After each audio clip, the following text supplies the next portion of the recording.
За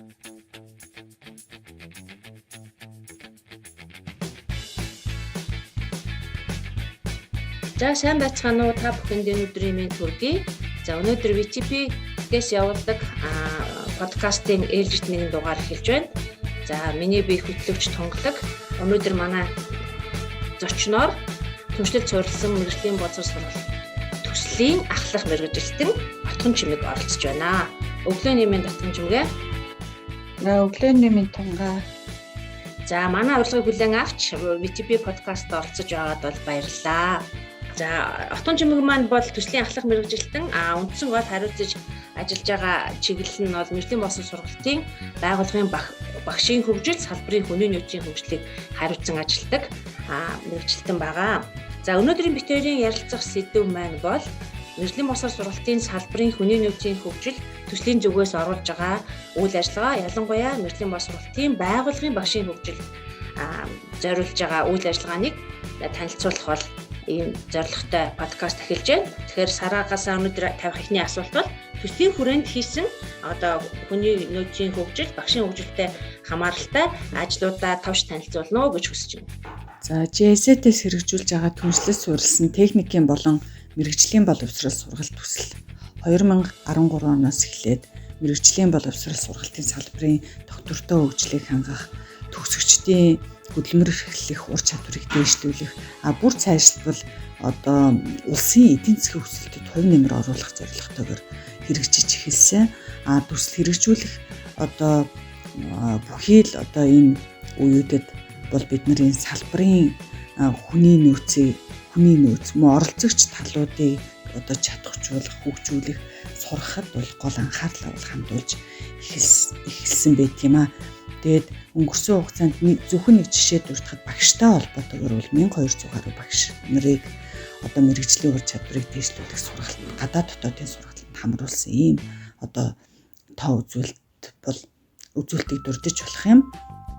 2019 оноос эхлээд төслийн үйл ажиллагаа илүү мэргэжлийн боловсрол сургалтын тогтолцоог илүү боловсронгуй болгох, цаашид хөгжүүлэхэд чиглэгдэж ирсэн.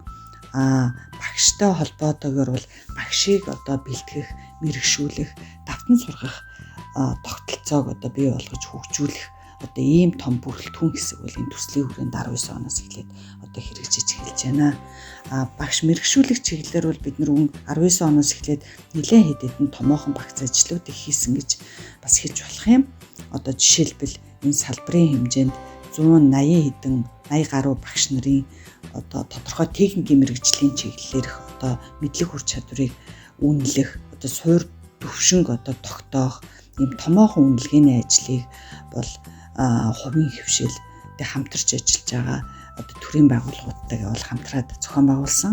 Энэ ажлыг зохион байгуулахад бол ер нь 7-8 сарын хугацаа бэлтгэл ажилтааг нийлээд бол зарцуулсан байдгийн.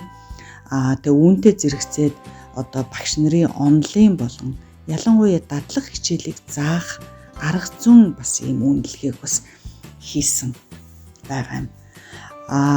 Тэгэд энэ бүх үнэлгээний үр дүнд суурлаад ер нь бол багш нарыг мэргэшүүлэх тийм системтэй сургалтын багц материалууд хэрэгтэй юм байна гэж дүгнэлтэнд хүрээд энэ багцыг боловсруулах ийм ажлуудыг бол аж ахуй нэгж мэргэжлийн холбоод хамтарч ажиллаж байгаа сургуулиудынхаа туршлагатай багш ажилтнуудыг дайчлаад боловсруулад явж байгаа.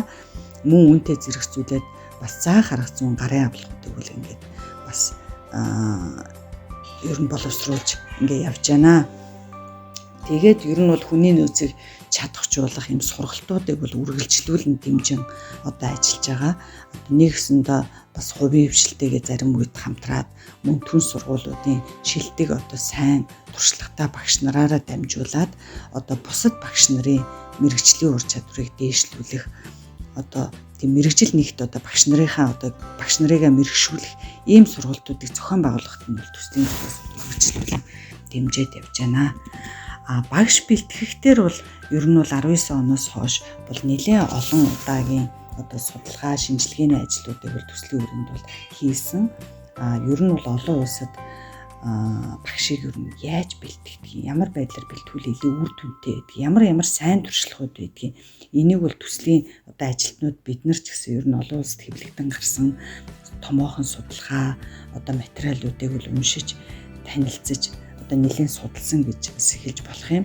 Мөн үндэсний багаар одоо дамжуулаад одоо Монгол улс дахь багш бэлтгэж мэрэгшүүлж байгаа нөхцөл байдал мөн эрэлт хэрэгцээний судалгаануудыг бол бас хийлгсэн. Мөн салбарын оролцогч талуудыг одоо хамруулаад олон улсад одоо багш нарыг бэлтгэж байгаа одоо тийм арга туршлагатай танилцах, ийм бичлэн танилцах ийм ажлуудыг бол зохион байгуулсан байгаа. Тэгээд үндэсний багаас хийсэн судалгааны үр дүнгээс бас харахад одоогийн одоо Монголд мэрэгжлийн боловсрол сургалтын багшийг бэлтгэж байгаа байдал нь хаана бэлтгэж байгааг үл хамааран одоо төвшин бол ижлэх юм байна. Тэгээ өнөөгийн эрэлт хэрэгцээг бол төдийлөн одоо үр дүнтэй бол хангаж чадахгүй байна гэсэн ийм бол дүгнэлт гарсан байдгийн. Тэгээ та бүхэн мэдж байгаа одоо бид нар бол бакалаврын зэрэгтэй хүмүүсүүдийг одоо богино хугацааны багшлах эрхийн сургалтанд одоо хамруулад сертификат өгөөд энэ салбартаа бол багш болгоод ажиллуулад явж байгаа. Мэдээж хэрэг бас энэ салбарт инженер багшийн ангийг одоо дотоод их сургуулиудад төгсчөөд одоо багшийн ажлыг хийж байгаа ийм хүмүүсүүд ч бас байгаа юм. Тэгэхээр бас одоо энэ богино хугацааны сургалт одоо багшлах эрхийн сургалт олгох юм богино хугацааны сургалттай параллелаар одоо бид нар бас багшийг академик төвшөнд одоо бэлтгэх шаардлагатай юм гэсэн дүгнэлтийг бол энэ олон судалгаа одоо дүн шинжилгээний үр дүнд бол гаргаж ирээд академик төвшөндөө магистрийн төвшөнд бэлтгэх хэрэгтэй гэдэг. Тэгээ үүнийгээ бол одоо хөдөлмөр нийгмийн хамгааллын яамд бол танилцуулаад тэгээд одоо энэ хөтөлбөрийг эхлүүлэх магистрийн төвшөнд багш бэлтгэх хөтөлбөрийг эхлүүлэх ийм шийдвэрийг бол гаргуулж авсан юм аа. Тэгээ яагаад энэ магистрийн төвшөнд бид нар ингэж багшийг бэлтгэх хэрэгтэй вэ гэдэг чинь бас учиртай тийм ээ. Бид нар бас өнгөрсөн хугацаанд нэлээд юм шалгуур үзүүлэлтүүдийг гаргаж ирлээ. Давуу сул татуудыг бол одоо харьцуулж үзлээ. Ер нь академик төвшөнд багш нарыг бэлтгэж байгаа одоо ийм хэлбэрүүдийг бол нэлээд харьцуулж үзсэн. Үүнийг үндэслээд бид нар бол эхний ээлжинд бол хамгийн үр дүнтэй одоо Монголд хамгийн тохиромжтой нь бол магистрийн төвшөнд бол багшаа бол бэлтгээд явах хэрэгтэй байна гэсэн дүгнэлтэнд хүрсэн. Жишээлбэл энэ яагаад давуу талтай вэ гэхээр богино хугацаанд одоо өсөн нэмэгдэж байгаа эрэлтийг бол магистрийн хөтөлбөрөөр бол түрхэн хугацаанд бол хангах юм боломжтой. Мөн одоо нийгэмд нэг хөтөлбөр хэрэгжүүлээд эхэлжүүл энэ хөтөлбөрөө бас өөр сургууль дээр бол түгээн дэлгэрүүлж нэвтрүүлэх ийм өртгөх нь бас бага. Мөн дээрэс нь хөтөлбөр боловсруулж нэвтрүүлэх өртгөх нь бага. Суралцагчдын зүгээс одоо оруулж байгаа хөрөнгө оруулалт нь харьцангуй бага байна.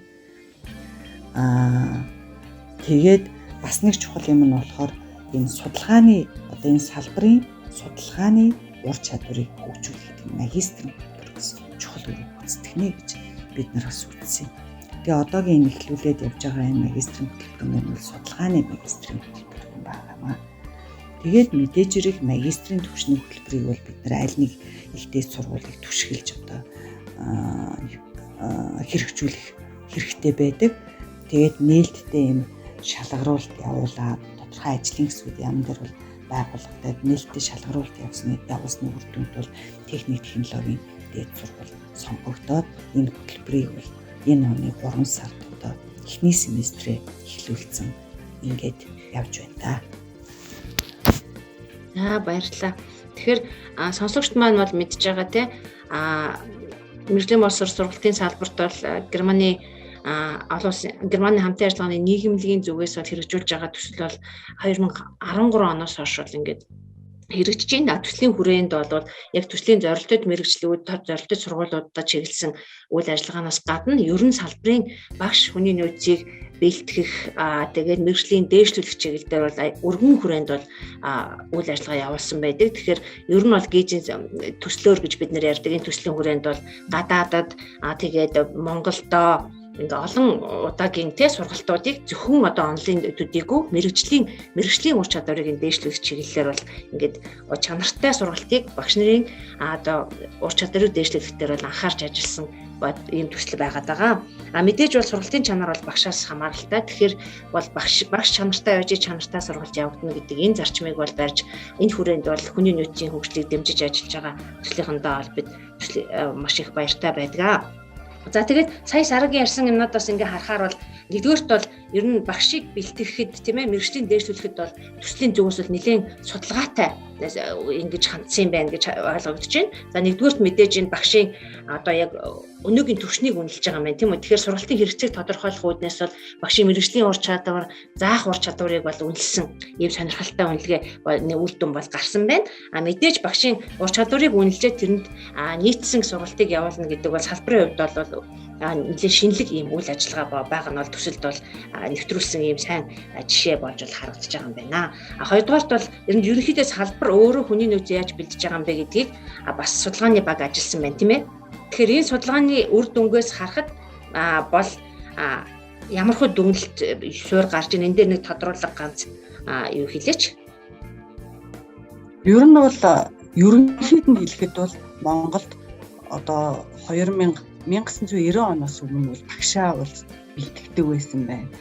Багшаа мэрэгшүүлж татан сургадаг тийм тогтолцоо бол байсан байгаа юм. Тэгээ 90 оноос хойш бол энэ тогтолцоо бол алдагдаад 20 оноос эхлээд 2000 оноос эхлээд тодорхой хэмжээнд бол эргэж одоо энийгээс сэргээх тийм ажлууд бол ихэвчлэн одоо гадаадын төслүүдийн хүрээнд бол одоо хийгдэж эхэлсэн ийм нэг үр дүн гарч байгаа юм. Гэхдээ хамгийн сүүлд нь юу хэрэгтэй вэ гэхээр биднэрт үнэхээр тогтолцоо бүрдээгүй байна. Тэгэхээр энэ багш бэлтгэдэг, мэрэгшүүлдэг ийм тогтолцоог бол зайлшгүй одоо бий болгож хөгжүүлэх хэрэгтэй гэсэн ийм л одоо ерөнхий дүгнэлт бол ийм байгаа. Тэгээд мэдээж зэрэг бас нэг дүгнэлт нь юу вэ гэхээр угаасаа манайхан бүгдөө л мэдчихэж байгаа тийм мэрэгжлийн боловсрол сургалт бол заавал энэ ажил олгогч нартайгаа хамтарсан байдлаар багш нараа мэрэгшүүлдэг. Сургалтын одоо мэрэгшүүлдэг. Тэгээ мөн багш бэлтгэх хөтөлбөрийнхээ агуулгач гэсэн одоо юунд аюу анхаарч явах хэрэгтэй. Үйлдвэр аж ахуйн нэгжтэй хэрхэн хамтарч ажиллах вэ гэсэн ийм агуулгыг бол оруулах хэрэгтэй байгаад байна. Тэгэхээр ер нь бол энэ салбарыг хөгжүүлэх гэвэл олон талын хамтаа ажиллагаа хэрэгтэй л гэсэн ийм ерөнхий дүгнэлт гарсан. Тэгээ ер нь бол энэ судалгааны материалуудаа бид нар бол хэвлүүлсэн байна. Хэвлүүлээ сургуулиуд руугаа тараасан, тэгээ холбогдох одоо яам тамгын газар руу бол хөрвүүлсэн ийм байна шүү. Одоо эмбэсийн багшийг бэлтгэж мэрэгшүүлжсэн түүхэн одоо замнал одоогийн нөхцөл байдал юу вэ гэсэн судалгаа. Бас нэг судалгаа хийгдсэн бол багшийн урт болон дунд хугацааны эргэлтийн судалгаа бид нараас яг үндэсний хэмжээнд хэвлүүлээд холбогдох хөлсөн. Тэгэхээр төслийн үйл ажиллагаа маань бол энэ судалгаан дээр үндэслэгдсэн тий үр дүнд ингэж чиглэсэн ийм үйл ажиллагаа байгаад бол үнэхээр тодорхойлтой байна. За дараагийн нэг сонирхолтой сэдэв бол магистрийн төвшөнд мэргэжлийн боловсролын багшийг бэлтнэ гэдэг ингээд сургалтаа эхлүүлсэн байна тийм ээ. Тэгэхээр техник технологийн политехник коллеж дээд сургууль дээр бол энэ сургалт эхлээд явсан байна. Тэгэхээр суралцж байгаа хүмүүсийн бас одоо сонирхож энэ ангид орж ирсэн хүмүүсийн бүрэлдэхүүн одоо ямар хөө чиглэлийн хүмүүс орж ирсэн байна. Энэ тал дээр бас сонирхолтой мэдээлэл байна уу? Тийм ер нь бол анх бол 50-60 гаруй хүн бүртгүүлсэн байна. Тэгэхээр хүмүүс бол их сонирхож байна л гэсэн. Тэгээд сүүлдээ ингээд эцэлтийн шалгалт аваад зарим хүмүүсүүд нь тодорхой шалтгааны улмаас өөрсдөө ер нь бол татгалзаад тэгээд одоо 28 хүн анх энэ сургалт маань эхэлсэн. Тэгээд энэ 28 хүний бараг 80 гаруй хувь нь бол яг энэ салбарт ажиллаж байгаа багш нар байна. Үлдсэн хувь нь болохоор одоо үйлдвэр аж ахуйн нэгжээр ажиллаж байгаа, эсвэл хуваарай хөдөлмөр эрхэлж байгаа ч юм уу тийм одоо улсууд ийм л бүрэлдэхүүнтэй байгаа даа. Тэгээ эдгээр хүмүүсүүд маань бүгдөө ажиллаж байгаа хүмүүс. Тэгэхээр энэ сургалтын хөтөлбөр маань бол нэлээд уян хатан байдлаар бол хэрэгжиж байгаа. Одоо яг нөгөө дээд сургууль дээр хэрэгждэг магистрийн хөтөлбөрүүдээс арай онцлог гэсэн үг. Тэгэхээр ажиллаж байгаа хүмүүст зориулсан учраас тэгээ орон нутгаас бас нэлээд одоо 30 гаруй 30-40% нь бол орон нутгаас хамрагдсан ийм суралцагчид байгаа, оюутнууд байгаа. Тэгэхээр энэ байдлыг хангахын тулд сургалтыг зайн болон танхимын хэлбэрээр ингээ хослуулж явж байгаа одоогийн байдлаар. Тэгээд бас яг ажиллаж байгаа хүмүүс тохируулсан бас цагаар явуулж байгаа гэдгээр бас их онцлог байгаа. Тэгээ бас холимог групп ингээ үүсэж байгаа гэдэг нь бол хүмүүс бол эндээ бол оюутнууд маань нэлээд тийм дуртай. Яг бол би энэс аюух юм сурч ийн гэж байгаа байхгүй юу. Аж ахуй нэгжид ажилладаг инженерээсээ багш нар маань ч юм сураад багш нараасаа ч гэсэн нөгөө өөр салбарт ажиллаж байгаа хүмүүсүүд маань мэргэжлийн боловсролын талаар одоо нэлээд одоо сурч мэдчихээн. Одоо багшлах хэсгээр бол нэлээд бас тэднэрээсээ сурах юмнууд ингээ харилцан биеийнээс сурч байгаагаа бас их онцлог байгаа. Тэгээ бас түрүүнөө хэлхээ марчиж энэ хөтөлбөр маань болохоор ЮНЕСКО Univocus 2004 онд батлагдсан MBS-ийн багшид зориулсан магистрийн олон улсын сургалтын стандарт гэж байгаад байгаа. Яг энэ стандарт хүрээнд түшгэлж бид нар энэ хөтөлбөрийнхаа агуулгыг одоо гадаадын нөгөө профессор багш нартай хамтраад энэ манай энэ магистрийн хөтөлбөрт хичээл зааж байгаа багшлах баг бүрэлдэхүүн маань ингэж хамтарч гаргасан ийм одоо хөтөлбөр байгаад байгаа. Тэгэхээр бас оюутнуудаас цаашаа ингээ хэлэхээр багшлах баг маань ямар хүмүүс байгаа юм бэ гэж хүмүүс сонирхож магадгүй. Тэгэхээр энд болохоор манай улсад үйл ажиллагаа явуулж байгаа 4 том их сургууль байгаа шүү дээ. MUIS, MUBIS, SHUTIS, HIS. Тэгээ эдгээр сургуулиудын багш нарын төлөөлөл энэ багт орж ажиллаж байгаа. Нэлээд туршлагатай олон талын одоо мэдлэгтэй юмыг бас олон талаас хардаг тийм ийм одоо баг бүрэлдэхүүн явж байгаа. Тэгээд үүнд бол бас одоо миний зүгээс энэ асуудлыг хариуцж байгаа мэргэжлийн зүгээс сэтгэл бол одоогийн байдлаар нэлээд хангалуун. Багш нар маань ч гэсэн яг Монголдо анхдагч энэ хөтөлбөрийг одоо бий болгож байгаа одоо хувь нэмэр оруулж байгаа гэдэг утгаараа үнэхээр сэтгэл гаргаад маш их одоо хөдөлмөрлж энэ хөтөлбөрийг бий болгох, дагалдах одоо гарын авлагуудыг боловсруулах ажлыг хүртээд явж байгаа. Тэгээ багшлах багаа бид нэр өнгөрсөн 100 одоо бүтэн 100-ны турш гадаадын профессоруудын багаар ингээд чадахжуулсан. Нийтдээ 32 өдрийн 8 модуль хичээлийг бол энэ багтаа зориулж одоо хичээл оруулсан. Энэ хичээл маань бас зайгаар орсон. Нэгсэндээ урьдчилаад нөгөө гадны профессорууд маань одоо бүх мэдээлэл багш нарт өгөөд видео хичээл дээр өгөөд тэрүүн дээр нь суурлаад энэ багш нар маань одоо бэлдээд багш нартай яг уулзахгүй яриа ингэж харилцсан ярилцдаг. Ийм байдлаар энэ чадваржуулах сургалтыг явуулсан байна. Магистрийн сургалтын тухайд бол маш их олон өөрмөч онцлогуд байгаа юм байна тий. Зүгээр эндээс дүгнээд хэлэхэд бол мэдээж ЮНЕСКОгийн олон улсын түвшний сургалтын хөтөлбөр дээр суурилсан. Тэгээд Монголын яг нөхцөл байдалд бол үндэслэн ийм хөтөлбөр юм байна гэж бол ойлгогдлоо. Тэгээд хөтөлбөрийг заах гэж байгаа багш нараа бас тусгаалan бэлдэж одоо олон улсын гэдэг нь бол одоо Германы их дээдийн сургуулийн багш нар уу тий. Тэдний тусламжтайгаар Германы их дээд сургуулийн профессорууд ч байгаа. Тэгээ бас өөр одоо бас профессор багш нар байгаа. Тийм зөвхөн Германы их дээд сургуулиас гадна тий. Ер нь энэ талаар одоо нэлээд мэрэгсэн хүмүүсүүдийг л авч ажиллуулсан гэсэн үг л дээ. Тэгээ яг өөрийн чинь хэлдгээр яг олон улсын сургалтын стандартыг төсөөлээд одоо нэгэн хөтөлбөрийн агуулгыг төсөөлээд дээрээс нь бас өөрийнхөө улсын онцлогийг бид нар бас энэ хөтөлбөрт бол тусгасан байгаа. Тэгэд ершөө орчин үеийн одоо хэрэгцээг бид нар бас харгалзаж үзсэн ба жишээлбэл цахим хичээлийн заах харах зүг гэдэг ингээд ороод ирж байгаа байхгүй яалчгүй энэ ковидос хойш энэ бол бүр зайлшгүй ингээд манай багш нарт одоо заавал ингээд мэдэх ялангуяа арга зүйн талаасаа ингээд мэдэх шаардлага гарсан учраас цахим хичээлийн арга зүй гэдэг хичээл бол зайлшгүй орж ирсэн байгаа. Тэгээ үйлдвэр аж ахуйн нэгжтэй хамтарч ажиллах талын одоо агуулгууд бас орж ирсэн байгаа. Тэгээ дээрэс нь мэдээж хэрэг судалгааны арга зүй боловсролын философи, MBS-ийн онол үндэс, тэгээ мэрэгжлийн дидактик гэдэг нь бүр Монголдо бүр нэлээд шин ийм одоо агуулга бас орж ирсэн байна. Жишээлбэл цахилгаан ч юм уу барилгын мэрэгжлийн багш яаж энэ хичээлээ хүмүүс төрөх вэ гэдэг чинь одоо жишээлбэл дээд сургуульд багшилж байгаа хүмүүс EBS-д багшилж байгаа одоо хүмүүсийг бэлтгэхээс арай өөр байхгүй юу? Тэгэхээр мэрэгжлийн дидактик гэдэг бол бүр үнэхээр онцолж одоо хэлмээр ийм шинэ агуулга энэ хөтөлбөртөөс орж ирсэн байна. Сонирхолтой асуугаад магистрийн хөтөлбөр маань хэдий хугацааны сургалт байгаа вэ? Ер нь бол бас түрүү хэлсэнчлэн ер нь уян хатан байдлаар бид нэр явуулж байгаа. Яг бол дандаа ажиллаж байгаа хүмүүс байгаа учраас 1.5-аас 2 жилийн хугацаатай энэ хөтөлбөр. Тэгэхээр зарим хүмүүс мөн ажлаа амжуулаад нэлээ өөрийгөө ингээд шахаад ингээд явбал 1.5 жилдээ бол дуусгана.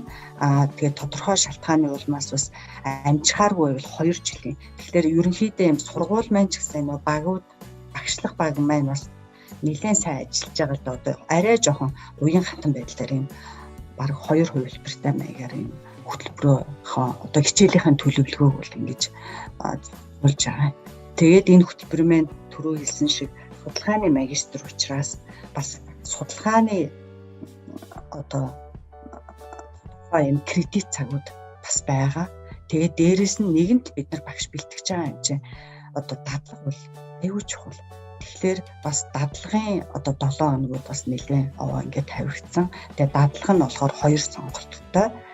Одоо энэ чинь холимог групп байгаа учраас одоо аж ахуйн нэгжтэр хийх дадлага байгаа. Тэгээ инвест багшлах бас юм дадлага. Тэгэхээр дадлагын хувьд бол бас ийм уян хатан байдлаар оруулсан байгаа. Тэгээ бас нэг онцлог нь болохоор нэгэнт 4 их сургуулийн багш нар хичээл зааж байгаа учраас бас тодорхой сонгоноор авах тийм хичээлүүд байгаа. Одоо хайс дээр авах сонгоны хичээл, мобис дээр авах сонгоны хичээл, муис дээр, шүтис дээр гэдэг ингээд нэг тодорхой хөтөлбөр маань ер нь бол нэлээд уян хатан. Гэхдээ ерөнхий гол одоо нэг стандарт хүрээгээ бол автахгүйгээр тодорхой хэмжээнд уян хатан байдлыг бол агуулгуудыг ингээд оруулсан ийм хөтөлбөр байгаа. Магистрийн хөтөлбөр маань бол эндээс ингээд өнөд хэлэхэд бол нэгдүгээр хугацааны хувьд бол уян хатан байх боломжтой юм байна тий. Тэгээ суралцах хэлбэрийн хувьд бас уян хатан онлайн болон бичлсэн байдлаар зайнаас ингээд суралцах боломж олгож байна гэдг нь өөрөө бол нэлийн давуу талыг бол үүсгэсэн ийм өвөрмөц хөтөлбөр юм байна гэж харагдаж байна. За тэгэхээр ер нь цаашдаа энэ магистрийн хөтөлбөрийг төсөл дууслаа. Эсвэл одоо юу гэдгийг доктортой байдлыг хангах үүднээс ямар чиглэлийн үйл ажиллагаа бодлогыг одоо төслийн зүгээс баримталж ажиллаж байна гэдэг нэг юм асуулт байна. За тэгэхээр доктортой байдлын хувьд бол бид нар бүр хөтөлбөрөө эхлүүлэхээс өмнө л одоо энийг судалж эхэлсэн л дээ. Ер нь угаасаа хөтөлбөр эхлэхээс өмнө бид нар энэ асуудлаа бол энэ сургуультайгаа бас нэлээд ярьслаа. Тэгээд бас холбогдох яамныхаа бас хүмүүстэй ч гэсэн ер нь энийг бол байнга ингээд ер нь бол ярихыг хичээж явж байгаа. Яг бол энэ хөтөлбөр бол Монгол улс MBS-ийн багшийг бэлтгэж байгаа. Өшөө академик төвшөнд, агсан төвшөнд бэлтгэж байгаа анхны хөтөлбөр учраас энд бол зөвхөн сургууль төсөл гэж бол үнэхээр болохгүй байгаа байхгүй. Яам бол энэ дэр бол маш идэвхтэй орж одоо бодлогоор бол хангах хэрэгтэй байгаа юм. Тодорхой чиглүүлж өгөх хэрэгтэй. Ямар элсэгчид энэ хөтөлбөрт орох вэ гэдэг дээр хүртэл яамны зүгээс бол бид нартай бол энэ сургуультай бас хамтарч ажиллах шаардлагатай. Зөвхөн MBS-ийн багш нараа бид нар бэлдээд явах юм уу гэдэг чинь бас нэг юу ахгүй учир томилтолтой тийм ээ. Яг бол зөвхөн салбар дотроо л эргэлзсэн хөтөлбөр байвал 3 эсэлтийн дараа угаасаа үгүй болдог гэдэг. Угаасаа олон улсын энэ хөтөлбөр цаашаа явтгүй гэсэн юм туршлага байдаг. Биднэрт бол туршлага байгаа тийм ээ. Олон улстай. Тэгэхээр бол бид нар заавал энэ эсэгчдийг гаднаас авах хэрэгтэй. Холимог баг бүрдүүлэх хэрэгтэй. Энэ дээр бол төсөл бол үнэхээр одоо хатуу байр суурьтай байгаа. Ялангуяа инженерийн бакалавртай тодорхой хэмжээнд ажлын туршлагатай ийм хүмүүсийг энэ хөтөлбөртөд татаж оруулах дээр бол бид нар бол нэлээд онцгой одоо анхаарж байгаа. Энтэй холбогдуулаад бид нар өнгөрсөн 7 хоногт энэ хөтөлбөрийн маркетингийн стратеги ямар байх ёстой юм бэ? Зорилттой бүлэг нь хэн байх ёстой юм бэ?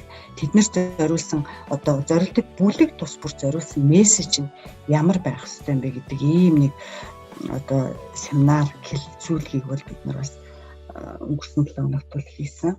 Тэгээ эннийхэн дагуу бид нар намрынхан одоо нэгсэндээ 2 дахь хэлэлцтэй бол авахд яг энэ стратеги дагаад тэгээд элсэлтэд бүрдүүлнэ гэсэн бодтой байгаа. За элсэгчдийн хувьд бол юм байна. Нөгөө талаас бид нар хөтөлбөрийн одоо чанар гэж байгаа. Энэ анхны хөтөлбөр учраас мэдээж албан юм байж болно. Сайжруулах юм бол мэдээж хэрэг гарна. Тэгэхээр хөтөлбөрийн чанар дээр бол юу хийж байгаа вэ гэхээр эхний семестр дууслаа. 5 хичээл орсон. Энэ нь болохоор суур 5 хичээл. Тэгэхээр энэ 5 хичээлийг үнэлэхийг одоо төслөөс сургуультайгаа хамтраад 3 үе шаттайгаар хийлээ. Эхнийх нь болохоор энэ оюутнуудаасаа бид нар одоо бичгээр ийм санал асуулга авсан хөтөлбөрийн агуулгын зохион байгуулалт багш нарын одоо зааж байгаа байдал сайжруулах юм сайн болсыг юу юм те. Тэгээ хоёр дахь нь болохоор энэ оюутнуудтайг нийлээд одоо хийлэлцүүлэг нэгсэндээ фокус групп ярилцлага маягийн юм ингээд оюутнуудтай хийсэн. Нэгсэндээ саналаа одоо оюутнууд маань нэгтгэсэн гэсэн үг. Гурав дахь нь болохоор нараа хөтөлбөрийн багийн одоо нэгсэндээ энэ хөтөлбөр хэрэгжүүлж байгаа багчин бас ахлагчтай сургуулийн бас удирдлагыг оролцуулаад одоо тухайн багштай оюутнуудын төлөөллийг одоо ингээд уулзуулсан. Одоо тийм нэг уулзалт одоо хэлцүүлдэг ч юм уу энийг бас зохион байгуулсан. Нэгсэндээ багш бас өөрхийн хичээлдэд дүгнэлт хийж байгаа. Тэгээ оюутнууд нэгдсэн одоо санаа шүүмж одоо юу гэдэг эсвэл сайн ч юм байж болно те. Энэ бүхнийг багштайгаа хэлээд бид нар болохоор хүндлэнгөөс нь хөвчлэн ажиглаад явцын дунд одоо нэгсэндээ хямнаал гэсэн үг байхгүй юу. Тэгэхээр эхний семестрийн одоо ингээд үнэлгээ хийхэд хоёр дахь эсэлтийн өмнөөс дахиад хичээлд ороход бид нар яг акцийг харах юм боломжтой. Ийм нэг яг одоо хичээл бүрийн үнэлгээний нэг үнэлгээг бид нар одоо хийж эхэлсэн. Нөгөөх нь болохоор хөтөлбөр маань 1.5 жил ч юм уу 2 жил яваад дууслаа. Энэ дээр бид нар чанарын ярилцлагыг хийн гэдэг бүр ингээд төлөвлөөд одоо төлөвлөгөөнд оруулсан явж байгаа. Энэ чанарын ярилцлага дээр болохоор хэрэгжүүлж байгаа сургууль оролцсон. Хөтөлбөрт хичээл зааж байгаа багш нар оролцсон. Мэдээж хэрэг дэмжиж хамтарч одоо ажиллаж байгаа төслөөс оролцсон. Тэгээд бодлогын түвшинд ажиллаж байгаа яам тамгын газраас оролцсон. Тэгэхээр энэ чанарын хилцүүлгээр бол бид нар энэ хөтөлбөрийг ерөнхийдөө ямар явагдав? Цаашдаа яаж улам сайжруулах ёстой юм? Одоо оролцогч талууд нь юу юун дээр анхаарах юм гэсэн одоо нэгсэндээ ийм том хэмжээний хилцүүлгийг бид нар бас одоо ирэх 6 сард бас хийх байх гэж одоо хийнэ гэж төлөвлөгөөнд оруулаад явж байна. Тэгээ бас нэг юм боловсон хүчний асуудал байгаа юм. Одоо бол ингээд 4 их сургуулийн багш нар бол хичээл заагаа явж байна. Бид нар бол сэтгэлээрээ нэгдсэн ийм чадварлаг багш нар байгаа. Тэгэхээр энэ багш нар маань зарим нь одоо дундаасаа гарах, тэтгэврт гарах. Бид нар чинь давхар ажилтаа хүмүүс байгаа шүү дээ. Тэгэхээр ямар ч байдлаар одоо энэ багш нар дундаас одоо цаашаа үргэлжлүүлж ажиллах боломжгүй байдал гарлаа гэхэд бид нар дараа үеийнхээ багш нарыг бэлтгэх хэрэгтэй. Тэгээ энэ дээр бол сургууль бол харьцангуй бас нэлээд анхаарал хандуулж ажиллаж байгаа. Нэгсэндээ одооноос эхлээд энэ нөгөө их сургуулийн багш нар маань хичээл зааж байгаа дандаа дагалдан докторантуудаа ингэж тагалдуулж хичээлээ одоо оруулж явж байгаа. Нэгсэндээ энэ докторантууд маань одоо докторийн ажлыг хийсний дараа магистрийн түвшинд хичээл заах хэрэгтэй болно гэсэн. Нэгсэндээ анхнаасаа эхний семестрээс эхлээл одоо дандаа дагалдан багш нартай явж байгаа. Тэгэхээр техник технологийн дээд сургууль бол үндсэндээ одоо өөрхийн багш нарыг одоо энэ салбраасаа эсвэл одоо гаднаас ч юм уу эсвэл дотроос ч юм уу тийм ээ бэлдээд явах юм бодлогоо бол одоо эхний зүйлс эхлээд хэрэгжүүлж байгаад бид нар бас их баяртай байна. Тэгэхээр одоо бид нар бас юу хийж байгаа вэ гэхээр гадаадын нөө туршлагатай профессоруудтайгаа хамтруулж одоо энэ дагалдан багш нар одоогийн хичээл зааж байгаа багш нараа ингээд хамтарсан хичээл заалах дээр бол бас төсөл бол нэлээд энэ төр дэмжиж ажиллаж байгаа. Нэгсэндээ багш нартай хамтарч хичээл заана. Эсвэл урьдчилж хичээлээ хамтарч бэлтгэх нь дараа нь энэ багш нартай одоо фидбек зөвлөмжийг одоо өгөх ийм одоо зорилготойгоор гадны профессоруудыг бид нар бас хамтарч ажиллаж байгаа. Тэгээ товчхондоо хэлэхэд бол юм байна. Тэг яриад байвал ер нь зөндөл юм байна л та. Тийм байна. Маш их сонирхолтой сэдв байна. Хоёрдугаарт бол төслийн хэрэгжүүлж байгаа өөрийнх нь концепц тийм ээ барьж байгаа стратегийн хөтөлбөрийн тухайд бол нэлээд өвөрмөц юм сайн туршлагын болох хэмжээнд хэрэгжиж байгаа хөтөлбөр байна гэж харагдаж байна. Ер нь бол альва сургалт төсөл хөтөлбөрийн хүрээнд хийгдэж байгаа үйл ажиллагааг бол мэдээж чанарын хяналттай чанарын батлага ажилтгийг бол бүрэн дүрэн хангаж байх ёстой. Хоёрдугаарт бол одоо төсөл дуусахад нөгөө хийж исэн үйл ажиллагаа тийм ээ тэрний доктортой байдлыг хэн хангах юм бэ? Яаж хангах юм бэ? Цаашид яаж үргэлжлүүлж явах вэ гэдэг бол үнэхээр бодлого стратегийн асуудал байдаг. Гэтэл төслийнхэн маань бол ийм сургалтаа эхлэхээс өмнө энэ одоо төслийн доктортой байдлыг хангах, сургалтын доктортой байдлыг хангах дээр бол энэ бодлоготойгоор хандаж ажилласан нь бол үнэхээр талархууштай ийм сайхан үйл ажиллагаа байна. Тэгэхээр магистрийн сургалт маань бол мэдээж мэргэжлийн боловсролын сургалтын одоо салбарын нэр хүндийг өсгөхөд тийм ээ ялангуяа багшийн нэр хүндийг өсгөхөд бол томоохон дэмжлэг үзүүлсэн ийм үр өгөөчтэй томоохон ажлын нэг байна гэж бол би харж байна. Тэгээд одоо миний асуугаагүй ер нь хөтөлбөрийн талаар цаашид хэлэх одоо үлдсэн асуулт байвал Сараага бас тодруулах хэлээч гэж хүсэж байна. Тэгээ яг салбарын нэр хүнд ялангуяа багш нарын боловсролын чанар төвшинг ахиулахад бол энэ хөтөлбөр бол үнэхээр чухал ач холбогдолтой гэж одоо харж байна л да.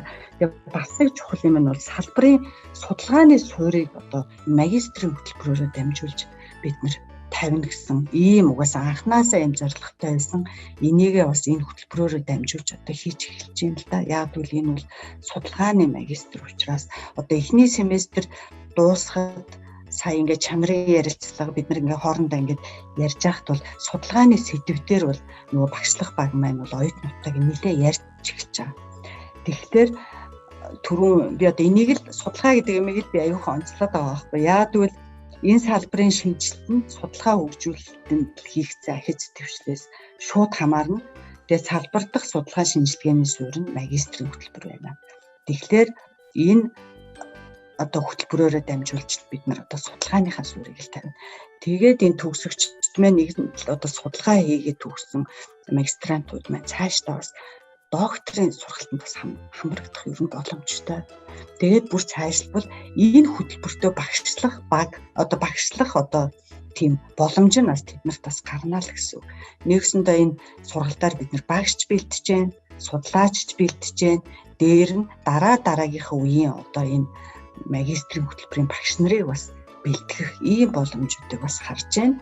Тэгээ бас нэг юм нь болохоор энэ сургах зүйн чадамжийн хөтөлбөр одоо хэрэгжиж байгаа. Энэтэйгээ бас бид нар энэ хөтөлбөрөө бас магистрийн хөтөлбөрийг тодорхой хэмжээнд бас уяах тийм боломжууд харагдаад байна. Нэгэнт энэ хөтөлбөр рүү байгаа одоо нэгсэндээ олон улсын түвшинд байж байгаа энэ академик түвшнөөс хөтөлбөрийг одоогийн богино хугацааны хөтөлбөртөөгөө одоо агуулгын хувьд бол тодорхой хэмжээнд ингээд бас холбогдоод явал манай богино хугацааны сурах зүйн чадамжийн хөтөлбөр бас чанар нь бол ахиж дээшлэх ийм боломжтой байна. Тэгээ бүр цаашлбал одоо бакалаврын түвшинд зарим нэг модулыг бас туршаад үзэхэд бас болохгүй их боломж байхгүй. Тэгээд энэ цаашдаа өргөцөөр бакалаврын түвшний багш бэлтгэх хөтөлбөр болох ирээдүйд тэрийг бас үүсгэх аргагүй. Ер нь бол боломж бол асар их байна гэж бас хэлмээр байна. Тэгээд техник технологийн дээд сургууль дээр хэрэгжиж байгаа хөтөлбөр бол нэгэнт л бид нар Монгол улсын хөтөлбөрийг эхлүүлээд нутагшуулж одоо ингээд чадвал энэ хөтөлбөр маань өөр сургуулиудад хэрэгжих боломжтой. Хөтөлбөрийг одоо хайс дээр хэрэгжүүлж болно. Жишээлбэл одоо хүтээж хүн чиглэлийн MBS-ийн багшийг бид нар бэлтгэхэд хайсыг түшиглээд дараа нь бэлтгэж болно. Шүтээс дээр магадгүй эрчим хүчний механик чиглэлийн багш нарыг бэлтгэхэд бид нар энэ хөтөлбөрөө шүтээс дээр хэрэгжүүлж болно. Гэх мэтчлэн бид нарт ийм боломжууд маш их байна. Зөвхөн одоо бид нар эхлэлийн тавиал явж байгаа. Тэгээд алстаа бол маш их өргөн боломж одоо харагдаад байна. Тэгэхээр энэ боломжийг бол энэ салбарт ажиллаж байгаа хүмүүсүүд маань төсөл дууссан онч гэсэн битгий алдаасай л гэж бодож байна. Бас нэг юм нь болохоор сургагч багштай холбоотой нэг асуудал байгаа даа. Би түрүүн бас хэлсэн тийм мэргэжлийн сургалтын гарын авлагыг боловсрууллаа. Тэгээ энэ гарын авлагыг хэн багш нараа мэргэшүүлээд явах юм бэ гэхээр сургагч багш нар л. Тэгэхээр төслийн хүрээнд бол маш олон жилийн турш бид нар тийм чадварлаг багш нарыг бэлдсэн. Өөр төслийн хүрээнд ч тодорхой чиглэлээр бэлтгэсэн.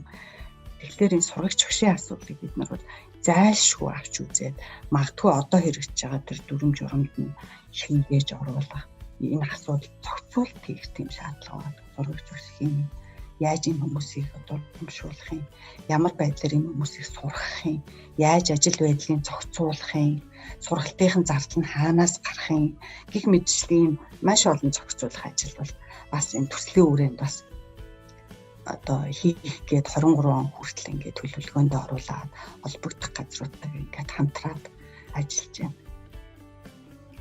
Сарада баярлалаа. Тэгэхээр өнөөдрийн манай зочноор түншлэл суурилсан техникийн болон мэргэжлийн бос сургалтад төслийн ахлах мэргэжилтэн Сара буюу Отхон Жимэг маань бол оролцсон байгаа. Тэгээ Сара маань бол үнэхээр төслийн хүрээнд хийгдэж байгаа багш хүний нөөцийг мэрэгшүүлэх, чадваржуулах энэ ажилд бол одоо мэрэгсэн тийм ээ ийм хүн байгаа даа. Тэгэхээр хэлж байгаа тэр санаанууд цаашид авах гэж байгаа арга хэмжээ үйл ажиллагаанууд бол үнэхээр салбарын үйл ажиллагаанд бол дэмжлэг болох ийм том ажил байна. Тэгээд өнөөдрийн ярилцлага та бүхэн таалагдана гэж бол найдаж байна. Тэгээд Сарадаа бол маш их баярлалаа. Цаашдын ажилд нь бол амжилт хүсье.